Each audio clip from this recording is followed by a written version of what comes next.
ಧರ್ಮಸ್ಥಳದ ವಿರುದ್ಧ ಅಪಪ್ರಚಾರ ಮತ್ತು ಷಡ್ಯಂತ್ರ ಕೇಸ್ಗೆ ಸಂಬಂಧಪಟ್ಟಂತೆ ಮಹೇಶ್ ಶೆಟ್ಟಿ ತಿಮರೋಡಿ ಮನೆಯಲ್ಲಿ ಶೋಧ ಕಾರ್ಯ ಏನೋ ಆಯಿತು. ಈಗ ಅವರಿಗೆ ನೋಟಿಸ್ ಕೊಡುವಂತಹ ಸರದಿನ ಅನ್ನೋ ಪ್ರಶ್ನೆ ಇದೆ. ನೋಟಿಸ್ ಕೊಡೋದಕ್ಕೆ ಸರ್ವ ತಯಾರಿಯನ್ನ ಕೂಡ ಎಸ್ಐಟಿ ಮಾಡ್ಕೊಳ್ತಾ ಇದೆ ಅನ್ನೋದರ ಮಾಹಿತಿ ಲಭ್ಯ ಆಗ್ತಾ ಇದೆ. ಬುರುಡೆ ಚಿನ್ನಯ್ಯಗೆ ಆಶ್ರಯ ಕೊಟ್ಟಿದ್ದ ತಿಮರೋಡಿ ಮನೆಯಲ್ಲಿ ಸುದೀರ್ಘವಾಗಿ ಶೋಧ ಕಾರ್ಯ ಆಯಿತು. ಸುದೀರ್ಘವಾಗಿ ನಿನ್ನೆ 12 ಗಂಟೆ ಸತತ ಶೋಧವನ್ನ ಎಸ್ಐಟಿ ತಂಡ ನಡೆಸಿತ್ತು. ತಿಮರೋಡಿ ಮನೆಯಲ್ಲಿ ಚಿನ್ನಯ್ಯಗೆ ಸಂಬಂಧಪಟ್ಟಂತಹ ವಸ್ತುಗಳು ಕೂಡ ಪತ್ತೆಯಾಗಿತ್ತು. ಚಿನ್ನಯ್ಯ ಬಳಸ್ತಾ ಇದ್ದ ಬಟ್ಟೆ ಮತ್ತು ಬ್ಯಾಗ್ ಹಾಗೂ ಮೊಬೈಲ್. ಚಿನ್ನಯ್ಯನ ಮೊಬೈಲ್ ಅನ್ನ ಸೀಸ್ ಮಾಡಿ FSLಗೆ ಡೇಟಾ ರಿಟ್ರೀವ್ಗೆ ಅಂತ ಕಳಿಸಿದ್ದಾರೆ.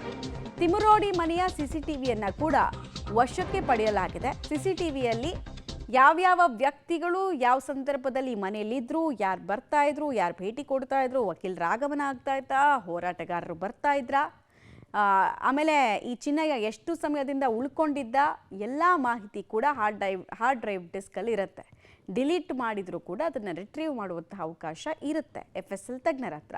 ಇನ್ನೊಂದು ಕಡೆಗೆ ಮಹೇಶ್ ಶೆಟ್ಟಿ ತಿಮರೋಡಿ ನಿನ್ನೆಯಿಂದ ಮನೆಯಲ್ಲೇ ಇಲ್ಲ. ಸರ್ಚ್ ವಾರೆಂಟ್ ಹಿಡಿದು ಹೊರಟಂತಹ ಪೊಲೀಸರಿಗೆ ಮಹೇಶ್ ಶೆಟ್ಟಿ ತಿಮರೋಡಿ ಇಲ್ಲದೆ ಇರೋದು ಕಂಡು ಬಂದಿದೆ. ತಿಮರೋಡಿ ಹೆಸರನ್ನ ಚಿನ್ನಯ್ಯ ಬಾಯ್ಬಿಟ್ಟಿದ್ದಾನೆ. ಯಾಕಂದರೆ ಅಷ್ಟೂ ದಿನ ಉದ್ಘಾಟನೆ ನಡಿಬೇಕಾದ್ರೆ ಡೈರೆಕ್ಟಾಗಿ ಚಿನ್ನಯ್ಯ ಸಂಜೆ ಆದರೆ ಸಾಕು ಈ ವ್ಯಕ್ತಿಯ ಮನೆಗೆ ಹೋಗ್ತಾ ಇದ್ದಿದ್ದು. ಹೀಗಾಗಿ ಆಶ್ರಯ ಕೊಟ್ಟಿದ್ದು ಈತನೇ. ಚಿನ್ನಯ್ಯಗೆ ಆಶ್ರಯ ಕೊಟ್ಟಂತಹ ಮಹೇಶ್ ಶೆಟ್ಟಿ ತಿಮರೋಡಿಗೆ ಸಂಕಷ್ಟ ಎದುರಾಗಬಹುದು. ಯಾಕಂದರೆ ಒಂದು ಪ್ರಕರಣದ ಅಕ್ಯೂಸ್ಡ್ ಆಗಿರೋ ವ್ಯಕ್ತಿಗೆ ಆಶ್ರಯ ಕೊಡೋದು ಕೂಡ ಕಾನೂನು ಪ್ರಕಾರ ತಪ್ಪೆ. ಮುಂಚೆ ಅವ್ರು ಹೇಳ್ಬೋದು ಸಾಕ್ಷಿ ದೂರುದಾರ ಆಗಿದ್ದ, ವಿಟ್ನೆಸ್ ಪ್ರೊಟೆಕ್ಷನ್ ಆ್ಯಕ್ಟಲ್ಲಿ ಇದ್ದ ಅಂತ. ಬಟ್ ಕಾನ್ಸ್ಪಿರಸಿ ಯಾವಾಗ ಎಸ್ಟಾಬ್ಲಿಷ್ ಆಗುತ್ತೆ ಆಗ ಸಂಕಷ್ಟ ಇದ್ದೇ ಇರುತ್ತೆ. ತಿಮರೋಡಿ ಮನೆಯಲ್ಲೇ ಹಲವು ಯೂಟ್ಯೂಬ್ನ ಚಾನಲ್ ನಡೆಸ್ತಾ ಇದ್ದ ಅನೇಕ ವ್ಯಕ್ತಿಗಳು ಕೂಡ ಇದ್ದರು. 5ಕ್ಕೂ ಅಧಿಕ ಯೂಟ್ಯೂಬ್ಗಳ ತಂಡ ತಿಮರೋಡಿ ಮನೆಯಲ್ಲೇ ಠಿಕಾಣಿ ಹೂಡಿತ್ತು. ಅದಕ್ಕೆ ಅವರು ಹೇಳ್ತಾ ಇದ್ದಿದ್ದು, ಯಾರಾದರೂ ನೈಜ ವಿಚಾರಗಳನ್ನ ಪ್ರಸ್ತಾಪ ಮಾಡಿದ್ರೆ ನಿಮಗೆ ಪೇಮೆಂಟ್ ಆಗಿದೆಯಾ, ನಿಮ್ಮನ್ನು ಅವ್ರು ಸಾಕ್ತಿದ್ದಾರಾ ಇವ್ರು ಸಾಕ್ತಿದ್ದಾರಾ ಅಂತ ಯಾಕೆ ಹೇಳ್ತಿದ್ರು ಅಂದರೆ, ಇವ್ರ ಮನೆಯಲ್ಲೇ ಇವ್ರು 5 ಜನ ಇಟ್ಕೊಂಡು ಸಾಕ್ತಾ ಇದ್ರಲ್ಲ, ಹಾಗಾಗಿ ಪ್ರಪಂಚ ಎಲ್ಲ ಹಾಗೆ ಅಂತ ಅಂದ್ಕೊಂಡಿದ್ರು ಅನಿಸುತ್ತೆ. SIT ವಿಚಾರಣೆ ವೇಳೆ ತಿಮರೋಡಿ ಮನೆಗೆ ಚಿನ್ನಯ್ಯ ಹೋಗ್ತಾ ಇದ್ದ. ಬೆಳಗ್ಗೆಯಿಂದ ಸಂಜೆ ತನಕ SIT ಪೊಲೀಸರ ವಿಚಾರಣೆಯಲ್ಲಿರೋದು.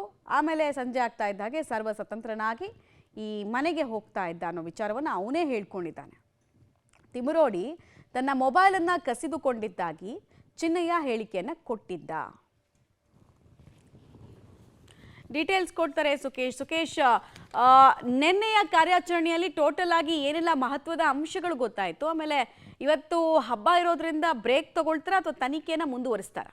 ಮಮತಾ, ಪ್ರಮುಖವಾಗಿ ನಿನ್ನೆ ತಡರಾತ್ರಿವರೆಗೆ ನಡೆದಿರುವಂಥ ಒಂದು ಎಲ್ಲ ಕಾರ್ಯಾಚರಣೆ ಅಂದರೆ ಸರ್ಚ್ ವಾರೆಂಟನ್ನು ಹಿಡಿದು ಹೋಗಿದ್ರು. ಜೊತೆಗೆ ಮಹಜರ್ ಕೂಡ ಪ್ರಕ್ರಿಯೆ ಮಾಡಬೇಕಾಗಿತ್ತು ಮತ್ತು 2 ಮನೆಗಳಲ್ಲಿ ಮಾಡಬೇಕಾಗಿತ್ತು. ಒಂದು ಮಹೇಶ್ ಶೆಟ್ಟಿ ತಿಮರೋಡಿಯವರ ನಿವಾಸದಲ್ಲಿ ಹೆಚ್ಚಿನ ಸಮಯವನ್ನು, ಸುಮಾರು 10 ಗಂಟೆಗೆ ಹೆಚ್ಚು ಸಮಯವನ್ನು ಅಲ್ಲೇ ತೆಗೆದುಕೊಂಡಿದ್ದರು ಪೊಲೀಸರು. ಆನಂತರ ಅವರ ಸಹೋದರನ ಮನೆಯಲ್ಲೂ ಕೂಡ, ಮೋಹನ್ ಶೆಟ್ಟಿಯವರ ಮನೆಯಲ್ಲೂ ಕೂಡ ತಪಾಸಣೆಯನ್ನು ಮಾಡಿದ್ದಾರೆ ಮತ್ತು ಅಲ್ಲಿನ ಮಹಜರ್ ಪ್ರಕ್ರಿಯೆಯನ್ನು ಕೂಡ ಮುಗಿಸ್ಕೊಂಡಿದ್ದಾರೆ.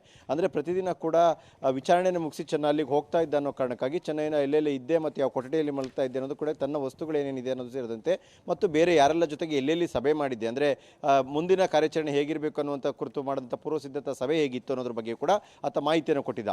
ಹಾಗಾಗಿ ಎಲ್ಲ ಕಡೆಯಲ್ಲೂ ಕೂಡ ಅವರು ಆತನ ಮಹಜರ್ ಪ್ರಕ್ರಿಯೆಯನ್ನು ಮುಗಿಸಿದ್ದಾರೆ ಮತ್ತು ಏನನ್ನು ಹುಡುಕಬೇಕಿತ್ತು, ಆತನ ಮೊಬೈಲು, ಬಟ್ಟೆ ಬರೆ ಮತ್ತು ಕೆಲ ದಾಖಲಾತಿಗಳನ್ನು ಹುಡುಕಬೇಕಿತ್ತು, ಅವೆಲ್ಲವನ್ನು ಕೂಡ ಹುಡುಕಿ ಮುಗಿಸಿದ್ದಾರೆ ಅನ್ನುವಂಥದ್ದು ಒಂದು ಕಡೆ. ಮತ್ತು ಇವತ್ತಿನ ವಿಚಾರಣೆಗೆ ಸಂಬಂಧಪಟ್ಟಂಗೆ ಬಹುತೇಕ ಚೆನ್ನಯ್ಯ ಮತ್ತು ಸಮೀರ್ ಇಬ್ಬರ ವಿಚಾರಣೆ ಇವತ್ತು ಇರಲಿಕ್ಕಿಲ್ಲ ಅನ್ನುವಂಥದ್ದು. ಆದರೆ ಸುಜಾತ ಭಟ್ ಅವರು ನಿನ್ನೆ ಅವರೇ ಏಕಾಏಕಿಯಾಗಿ ಬಂದಿದ್ದಾರೆ. ಯಾಕಂದರೆ 29 ಸಮಯಾವಕಾಶ ಇದ್ದರೂ ಕೂಡ 3 ದಿನ ಮುಂಚಿತವಾಗಿಯೇ ಬಂದಿದ್ದರು. ಇವತ್ತು ಪುನಃ ಅವರಾಗೆ ಬಂದು ನನ್ನ ವಿಚಾರಣೆ ಮಾಡಿ ಅಂದರೆ ಒಂದಷ್ಟು ಫಾರ್ಮಾಲಿಟೀಸ್ನ ಇವತ್ತು ಮುಗಿಸಬೇಕಾಗುತ್ತೆ. ಯಾಕಂದರೆ ನಿನ್ನೆ ಅದಕ್ಕೆ ಅವಕಾಶಗಳು ಸಿಕ್ಕಿರಲಿಲ್ಲ.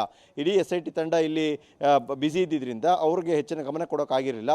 ಅವರಾಗೆ ಇವತ್ತು ಬಂದರೆ ಅವರ ಒಂದು ವಿಚಾರಣೆ ಅಥವಾ ಅದಕ್ಕೆ ಬೇಕಾದಂಥ ಪ್ರಿಲಿಮಿನರಿ ಏನೇನು ಪ್ರೊಸೆಸ್ಗಳಿದೆ ಎಲ್ಲವನ್ನು ಮಾಡುವಂಥ ಸಾಧ್ಯತೆ ಇದೆ. ಮಮತಾ, ಸುಕೇಶ್ ಹಾಗೆ ಸಂಪರ್ಕದಲ್ಲಿ ವಾಪಸ್ ಬಂದೆ.